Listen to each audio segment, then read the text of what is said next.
Dad, I sold the house. We got a great price. The words hit me harder than any hammer I ever swung. My hand froze midair, the brush dripping varnish onto the oak floor, small golden drops like tears I didn't know I still had left. I'm George Ellison, 72, a carpenter by trade, though these days I only build memories.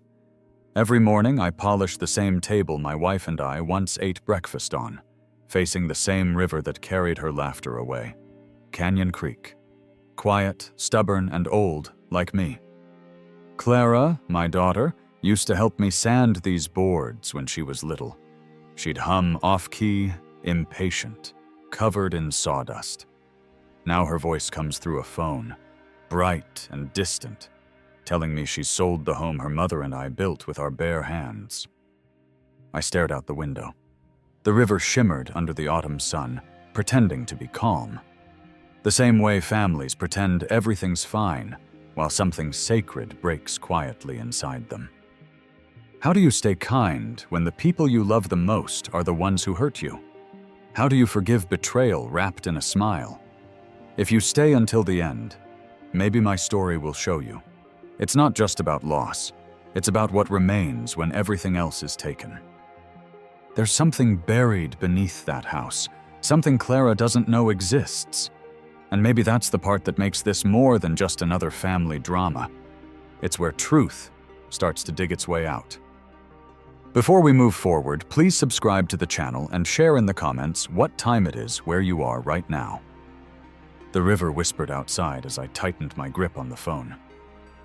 "What did you just say, Clara?" I asked, my voice quieter than the wind. She laughed softly. "It's a good thing, Dad. You'll understand soon. But I already did. If she sold the house, then what happens to what's buried beneath it?" That night, the folder sat on my kitchen table like an uninvited guest. The paper inside seemed to breathe, whispering things I didn't want to hear. The ink shimmered faintly under the warm kitchen light, my name written too perfectly. I picked it up again, tracing the curve of the G in George Ellison. My handwriting had never been that steady. 30 years of carpentry had left my hands rough, untrustworthy with pens but true with tools. Whoever wrote this knew how to mimic me, but not enough to understand that truth lives in imperfection. When Clara returned the next morning, she brought coffee and a brightness that didn't belong to guilt.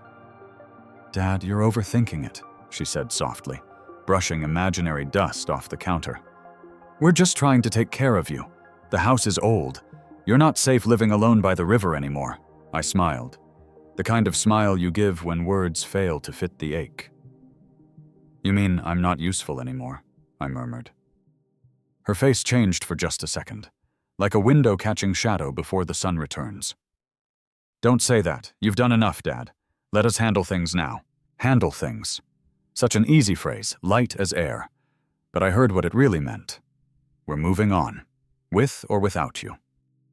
After she left, I looked out toward the river, the same spot where Mary used to sit with her coffee, humming.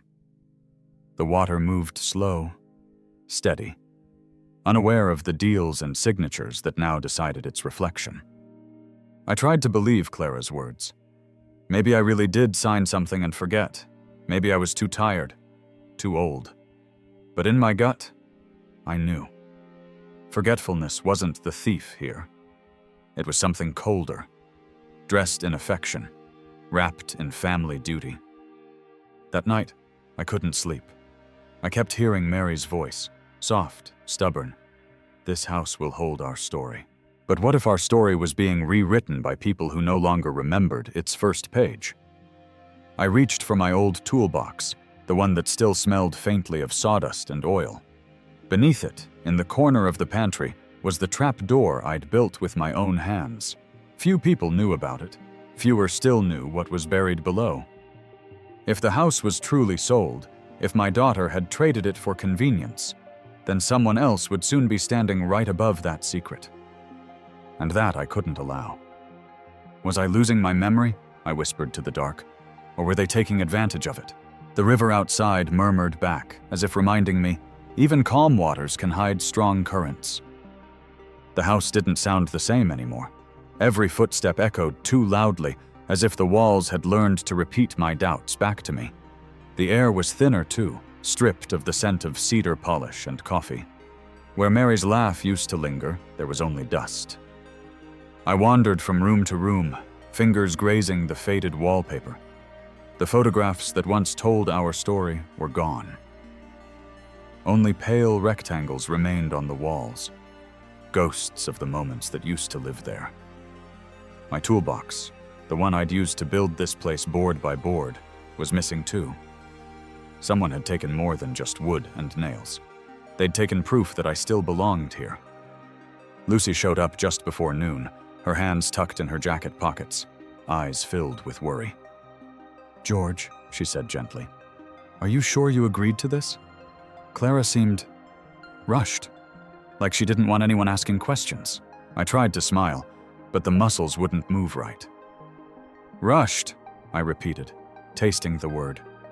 It fit too neatly with everything else. The papers, the silence, the sudden kindness. Lucy stepped inside, looking around at the half-empty living room. "You built this place with love," she murmured. "It feels wrong seeing it stripped like this." I nodded. "Trust is like varnish," I said quietly.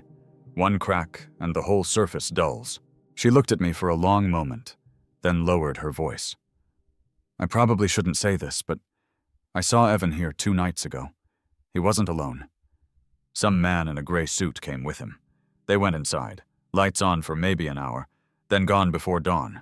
The words hit like cold wind. Evan had no reason to be here. Not anymore. "Did you see what they were carrying?" I asked. She hesitated.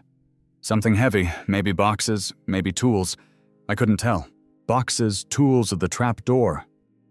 I stood still for a long time after she left, listening to the empty house breathe. A man can live alone, but not in a place that's been hollowed by betrayal.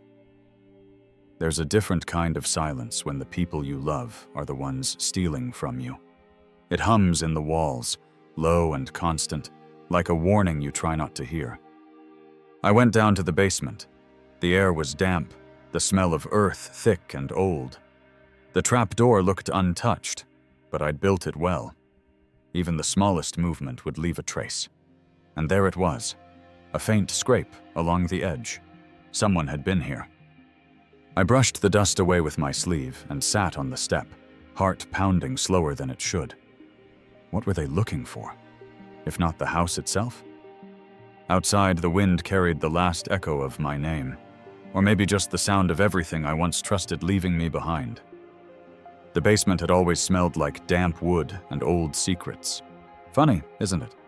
You spend a lifetime building something solid, and in the end, it's the hollow places that hold what truly matters.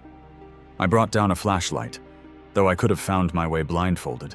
Every creak of the stairs was familiar. A tired old friend complaining about the years. The far left corner looked the same as it always had. But I knew better. I got on my knees and slid my hand along the floorboards until I found the groove, the one only I and Mary knew. I pried the plank loose, and there it was, the small black safe, dusty but dignified, like an old soldier waiting for orders that would never come. I sat there for a moment before opening it. My fingers hesitated on the dial, not because I'd forgotten the code, my mind might be frayed, but some memories refused to leave. It was Mary's birthday. She said once that if we ever needed to hide something important, we'd hide it with love. Inside, the air felt colder. There were only 2 things: a neatly folded set of papers and a sealed envelope with her handwriting on it. The papers were the design rights for the Canyon Creek wooden bridge, the one that nearly bankrupted us before the city finally bought the plans back in '93. $750,000, enough to save the house, enough to give Clara the life we wanted her to have. I always thought that bridge was my redemption. Turns out it might just be my curse. And then there was Mary's letter. The sight of her handwriting made my chest ache. The curves of her M's, the way her Y always dipped too far. She wrote like she spoke, with care, but never hesitation. I didn't open it, not yet. Maybe I was afraid of what her voice would sound like after all these years, or maybe I was afraid it wouldn't sound like her at all. I looked around the basement again. The boards were scuffed near the trapdoor. Not much, but enough to know someone had been close. Too close. If they'd pulled just one more plank, they would have found everything. The bridge papers, the letter, maybe even the last piece of me worth stealing. I laughed quietly, though it came out more like a cough. "Well, Mary," I whispered, "if you could see this mess, would you forgive what we've become?" Somewhere above me, a door slammed. Maybe just the wind, or maybe not. The house always had a way of answering questions I didn't ask. I closed the safe, pushed the plank back, and pressed it down with my palm. The floor looked ordinary again, safe, dull, forgettable. But that's the thing about deceit. It likes to hide in plain sight. Maybe the real danger wasn't losing the house, but losing what it hid.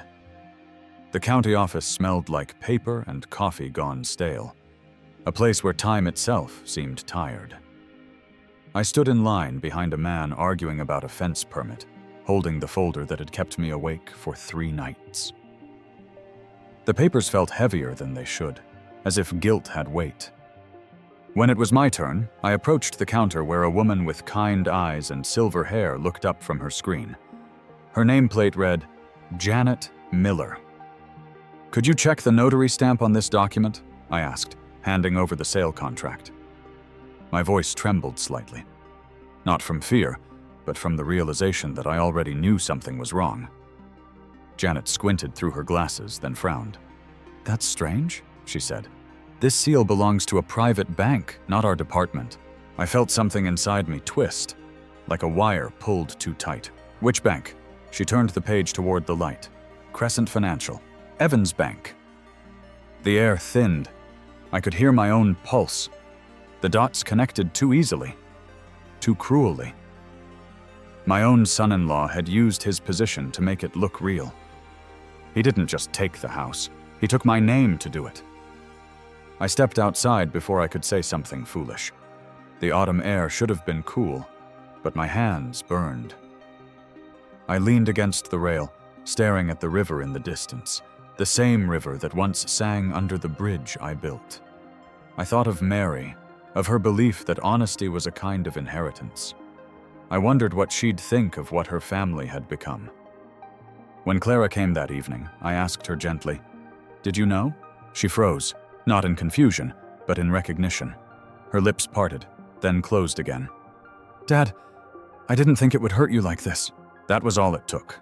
Not a confession, not denial, just the quiet collapse of truth between us. "You knew," I said, "and you said nothing." Tears gathered in her eyes. "I only wanted enough to start something of my own. Evan said we'd help you later." "Help me?" I laughed, the kind of bitter laugh that tastes like rust.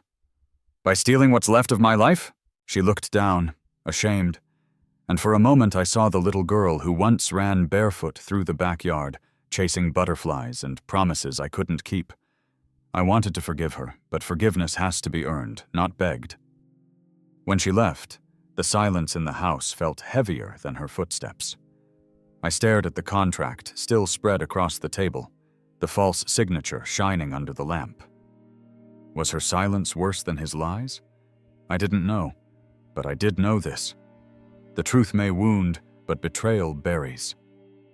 The sky burned orange as the sun slid behind the ridge, spilling its last light across the dining room table. We hadn't sat together for dinner in months, but there we were, 3 people who shared blood and nothing else. Clara had made pot roast, just like Mary used to, but it tasted of guilt and something unspoken. Evan carved the meat too neatly, as if precision could disguise what he'd done. I pushed my plate away and stared at the man across from me. "Tell me the truth," I said quietly. "You forged my signature, didn't you?" He didn't flinch, didn't even pause to chew. "It's just business, George. Business." That word landed harder than I expected. It turned everything we'd ever shared, holidays, laughter, trust, into a transaction. Clara's fork slipped from her hand, clattering against the plate. "We needed the money," she said, her voice trembling. "You wouldn't understand. Everything's so expensive now, and we thought—" "You thought wrong," I interrupted. My tone was calm, but my heart was pounding like a drum buried under the table. "You didn't need my house. You needed my blessing. But you lost that long ago." She covered her face, tears spilling through her fingers. Evan leaned back, eyes cold, a smirk playing at the edge of his mouth. The room grew smaller, the walls closing in around the weight of our words. I realized then that betrayal doesn't always come like a storm. Sometimes it sits across from you, wears your daughter's wedding ring, and calls you Dad. For a long while, no one spoke. Outside, the crickets began their nightly chorus, mocking the silence inside. The smell of dinner faded, leaving only the scent of burnt trust. Evan finally stood, adjusting his cufflinks. "You'll thank me one day," he said, as though he believed it. "We're just setting you up for comfort." I laughed, not out of humor, but disbelief. "Comfort?" I said. "You took everything that made me feel alive." He looked at me, that same empty stare I'd seen in men who mistake power for love. Then he turned away, and Clara followed, her shoulders shaking. I watched their car disappear down the gravel road, the taillights blinking like false promises in the dark. When the door finally closed, the house sighed, the way old wood does when it remembers pain. I sat back in the chair, staring at the untouched pot roast. Love had always asked for sacrifice, but tonight it asked for too much. If love demands sacrifice, what do we call betrayal dressed as care? They came just after lunch, a convoy of suits and steel boots, all pretending not to notice the old man sitting on the porch. Evan walked ahead, confident as ever, his sunglasses reflecting the house he'd already stolen. "They're just here to check the foundation, George," he said, voice too smooth, too polite. "Standard procedure before the final transfer." I nodded slowly, though every word of his reeked of performance. Funny how people forget that foundations aren't just made of wood and nails. Some are built from promises, and those crack faster than pine in winter. The men moved through the house like termites, tapping, measuring, whispering numbers that meant nothing to me. Then came the sound, the shriek of a drill biting into history. The floor groaned once, twice, and then gave a hollow sigh as a board split clean open. "What the hell is that?" one of them muttered. Evan stepped closer, peering into the dark gap beneath the floor. His jaw tightened. A black metal shape sat there, half swallowed by dust and time. I rose, walked to the edge of the hole, and looked down at what 30 years of silence had protected. "Something you were never meant to find," I said. The crew exchanged glances, sensing the tension. Evan barked for them to stop, but curiosity is stronger than authority. Together we hauled it out, a heavy black safe, edges rusted, the handle stiff with age. When I turned the dial, my hands didn't tremble. The lock clicked open with a sound I'd dreamed about and dreaded all the same. Inside were folders, papers sealed in plastic, a small velvet box, and an envelope in Mary's handwriting. Her name still curved like hope across the paper. Evan leaned in. "Is this some kind of joke?" "Not the funny kind," I replied, a faint smile tugging at my lips. "But you'll remember the punchline. The documents spoke for themselves, property deeds, patent ownership for the Canyon Creek wooden bridge design I'd sold decades ago, and one more item, a copy of our marriage certificate. At the bottom, in Mary's tidy script, a clause notarized and signed. It stated that Clara, our daughter, would inherit only if she remained moral and truthful in all dealings with family." The silence that followed could have frozen the sun. Clara's breath hitched as she read it. Her knees buckled, and she grabbed the wall for balance. Evan's color drained from his face, the mask of arrogance cracking like the floorboards beneath us. Mary had always been the gentlest person I knew, but even she understood the weight of human weakness. She'd planned for this, not out of spite, but protection. For our home, for me, maybe even for Clara, to teach her before it was too late. Evan whispered something under his breath, maybe a curse, maybe a prayer. Either way, it didn't matter. The truth was out, and it didn't care about their excuses. As the wind blew through the broken floor, carrying dust and old varnish into the fading light, I felt something shift inside me. Not anger, not even victory, just release. Maybe Mary had always known this day would come. By the time Detective Harris arrived, the house was quiet again. Dust hung in the air like unspoken words, sunlight cutting through it in tired ribbons. He was a broad man, polite but steady, the kind who could tell truth from theater with a single look.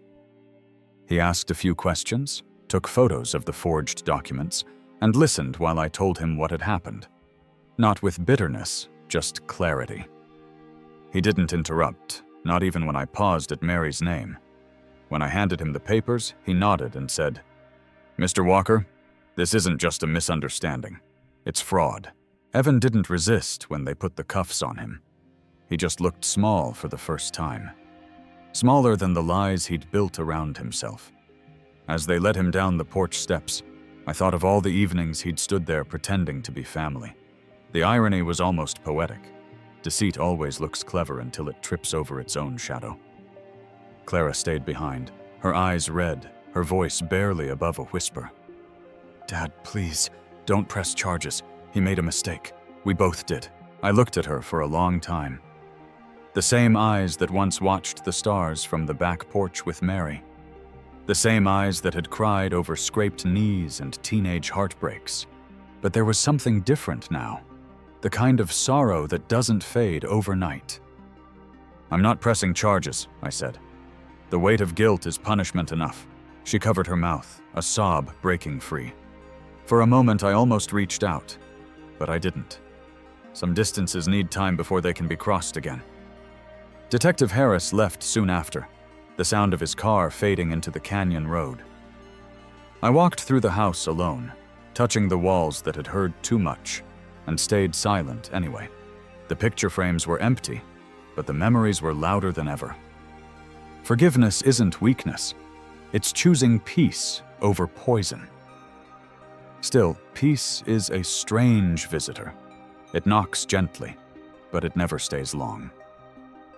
As I sat by the window, watching the last light fade over Canyon Creek, a question rose quietly inside me, as steady and painful as the river below.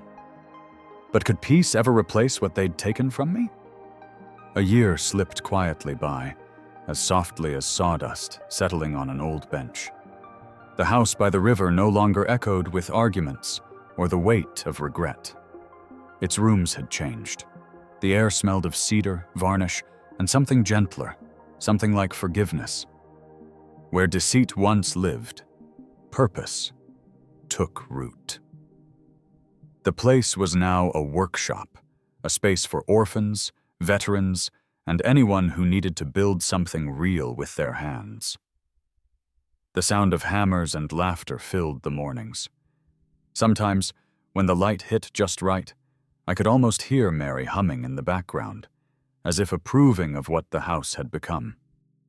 Lucy still stopped by every Thursday with her apple pie and her easy smile.